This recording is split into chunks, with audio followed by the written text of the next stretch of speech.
Boa tarde, galera, eu sou o TJ Mendes do canal TJ Mendes. Hoje nós vamos mexer numa X35, uma Hyundai X35. O cliente reclama que ela tem uma folga quando freia, dá uma folga na suspensão dianteira. Eu fiz ali o diagnóstico e vi que são as buchas da balança dianteira. Ok? Então nós vamos desmontar ali e vou mostrar para vocês a folga, o que acontece com a bucha e como é que se troca a bucha ali, beleza?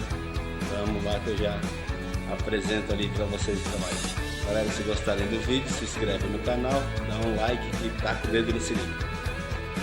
Então aqui nós estamos trocando o filtro de óleo, né? Aqui limpa bem esse compartimento aqui, ó, para não ficar nada escorrido, né? Aí vamos botar o filtro e o óleo nela. Aqui, ó, esse é o problema das buchas. Os dois lados estão assim, ó. Ela rasgou. Essa aqui é do lado direito e a outra do lado esquerdo. Aí eu vou trocar os dois lados. Essa aqui é a bruta. Eu já tô com ela no elevacar. Eu já tirei ali tô dando uma revisada nos freios traseiros e na suspensão que estava com folga. Estou fazendo uma troca de óleo e filtro de óleo também. E o cliente reclamou que tinha uma folga na bandeja. Eu tirei a bandeja fora ali, certo? E realmente ela tem uma folga grande na bucha traseira da balança dianteira. Então já vou mostrar ali para vocês a folga. Ver por que ela ocasiona essa folga na roda ali, nas duas rodas dianteiras. Tá? Já tô com a balança fora ali. Bom, então aqui para tirar a bucha, o que eu fiz? Eu calcei com um pedaço de tubo de metal, certo? Calcei a balança aqui e consegui empurrar a bucha pro outro lado. Aqui ela já tá até fora, que já tirei ela, porque dá um trabalhozinho, ó, tá? Ela deu trinca nas duas buchas ali, ó.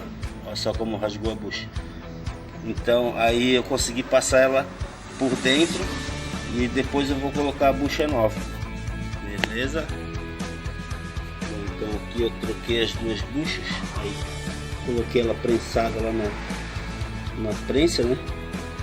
Ela tem uma posição correta aqui, ó. Eu até fiz uma marcação que fica mais ou menos aqui, ó, tá? Porque essa parte que é aberta, ela tem que ficar para fora, tá? O centro dela aqui tem que ficar marcando no meio da balança, ó. Essa aqui é a mesma coisa. Então agora eu vou botar a balança no lugar, as duas bandejas. Então galera, finalizei a bruta. Prontinho, agora é só entregar para o cliente. Troquei ali as buchas, parou aquela folga toda que tinha, beleza? Agora tudo certinho. Bom galera, finalizei ali a X35. Troquei as buchas, dei uma revisada nela, troquei o óleo, filtro de óleo. Tudo certinho, agora parou aquelas folgas, tudo ok. Agora é só entregar para o cliente, beleza? Fica aí uma dica do TJ Mendes. Galera, se gostaram do vídeo, se inscreve no canal, dá um like e taca o dedo no sininho. Um abraço, até o próximo vídeo, se Deus quiser.